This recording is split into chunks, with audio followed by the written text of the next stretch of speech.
ముఖ్యమంత్రి గారిని ఉప ముఖ్యమంత్రి గారిని మా పార్టీ తరఫున డిమాండ్ చేస్తా ఉన్నాం. రేవంత్ రెడ్డి గారు 2021కి ఇప్పటికి ఏం మారింది? మీరే కదా ఉత్తరం రాసింది ప్రధానమంత్రికి. 4 బొగ్గు గనుల ఆక్షన్ ఆపండి, వెంటనే అవి కేటాయించండి సింగరేణికి అని మీరే కదా రాసింది. ఇలా ఎందుకు రాజీ పడుతున్నారు? దీని వెనకాల ఉన్న మతలబేంది? కేసుల భయమా లేక ఇంకేమైనా భయం ఉందా? రేవంత్ రెడ్డి గారు చెప్పాలని చెప్పి సింగరేణి కార్మికుల పక్షాన, తెలంగాణ ప్రజల పక్షాన ప్రధాన ప్రతిపక్ష పార్టీగా మేము డిమాండ్ చేస్తా ఉన్నాం. 100 ఏళ్ల పైగా చరిత్ర ఉన్న సింగరేణిని ఇలా బొందబెట్టే ప్రయత్నం ఏదైతే చేస్తా ఉన్నారో తప్పకుండా బీఆర్ఎస్ పార్టీ దీన్ని అన్ని రూపాల్లో కూడా ప్రతిఘటిస్తామనే మాట కూడా నేను మీకు విజ్ఞప్తి చేస్తా ఉన్నా. వాళ్ళ 8 మంది ఎంపీలను ఇచ్చినారు తెలంగాణ ప్రజలు భారతీయ జనతా పార్టీ. మీరు ఇచ్చే రిటర్న్ గిఫ్ట్ ఇదా? మీరు ఇచ్చేది మా తెలంగాణ బొగ్గు గన్లను 10 ఏళ్ల పాటు కేసీఆర్ కాపాడిన బొగ్గు గన్లను మీరు అమ్మడము, వేలం పాటలో పెట్టడమే మీరు ఇచ్చే రిటర్న్ గిఫ్టా? దయచేసి ఆలోచించాలని చెప్పి కూడా నేను కోరుతా ఉన్నా.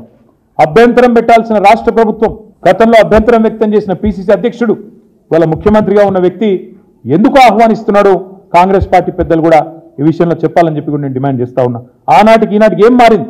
ఏ కారణం చేతి ఇవాళ కాంగ్రెస్ పార్టీ బీజేపీ నిర్ణయానికి వంతపాడుతున్నారు? ముఖ్యంగా స్వయంగా డిప్యూటీ సీఎం గారు ఎందుకు రేపు వేలం పాటలో పాల్గొంటున్నారో కూడా చెప్పాలని చెప్పి కూడా మేము డిమాండ్ చేస్తా ఉన్నాం.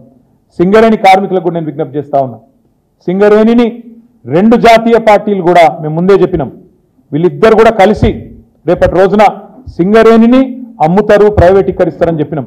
ఇలా చాలా గొప్పగా చెప్తున్నారు. పొద్దున స్టేట్మెంట్ చూసిన కిషన్ రెడ్డి గారు, మేము ప్రైవేటీకరిస్తలేము, వేలం పాటలో పాల్గొనమంటున్నామని చెప్తున్నాడు. వేలం పాటలో పాల్గొనడం అంటేనే ఏంటిది? నెక్స్ట్ ఏం జరుగుతుంది? తర్వాత మీరు కోల్ బ్లాక్స్ ఇయ్యరు, వేలం పాటలో ప్రైవేట్లతో, అదానీలతో, ఇంకోళ్ళతో పోటీ పడాలి. తర్వాత ఏం జరుగుతుంది? అయ్యో రాలేదు, ఒకటే వచ్చింది, 1.5 వచ్చింది అని చెప్పి సన్నాయి నొక్కులు.